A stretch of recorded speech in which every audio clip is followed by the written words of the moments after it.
ఎట్టివాడు నమ్మగడాని ఎక్కిరివ్వరాదు, గుడ్డివాడు నమ్మగడాని గురిపియ్యరాదు, ముసలోడు నమ్మగడాని ఎప్పటికి మూతి పోటుడు రాదు. ఆడవాళ్లకు వందల రాజ్యం, అడవి రాజ్యము, కొడుకుల రాజ్యము, బండ రాజ్యము చేసుకున్న భర్త ఉంటే ఆడవాళ్ళకి అది స్వరాజ్యం అన్నరయ్యా.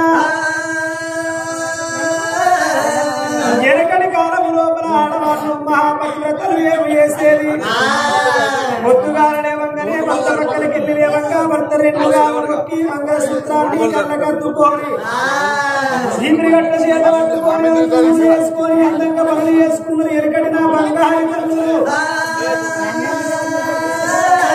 కానీ ఈ కాలంలో అంత సీరు లేదు.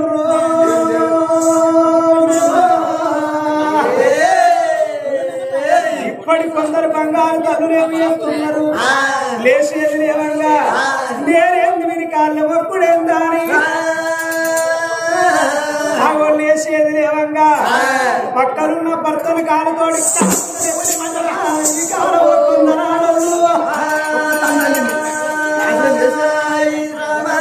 భర్త వేరు, భాగ్యం వేరు, పురుషుడు వేరు, పుణ్యం వేరందరయ్యా. కనిపించని దేవునికి పూజలు చేస్తారు, కనిపించని దేవతకు పూజలు చేస్తారు, కనిపించే భర్తకు సేవలు చేసేటోళ్ళు తక్కువైతున్నారు ఈ ప్రపంచంలో. కార్యేషు దాసికరణేషు మంత్రి భోజేషు మాతశేనేషు రంభరూపేత లక్ష్మి క్షమే దరిద్రిక్ష ధర్మయుక్తి కులధర్మ పత్నియో అని అన్నారు. భర్తకు 6 విధముల సేవ చేసేది అల్లిరాని కావాలి, అత్త మామ సేవ చేసేది ఉత్తమురాలు కావాలి.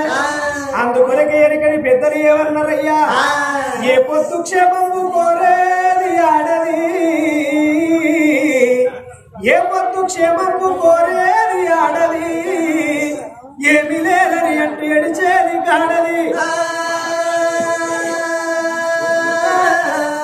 అత్త మామల సేవ ఎత్తుగా చేసేది ఆడది, అంటకుంట తిరిగేది అది పయ్యగాడది. భర్త సేవలు చేసేది ఆడది, భర్తను బదనాము చేసేది అది పయ్యగాడది. తన భర్తతో తాను పొందు చేసేది ఆడది, నదిక పురుషుల గోరు నది పయ్యగాడది. ఉండి నిల్లుకు తాను పేరు తెచ్చేది ఆడది, నపకీర్తి చేయునది పయ్యగాడది. భర్త వేరు, భాగ్యం వేరు, పురుషుడు వేరు, పుణ్యం వేరంట రాని కన్న తల్లి ఏమనుకున్నది శకుంతలాదేవి.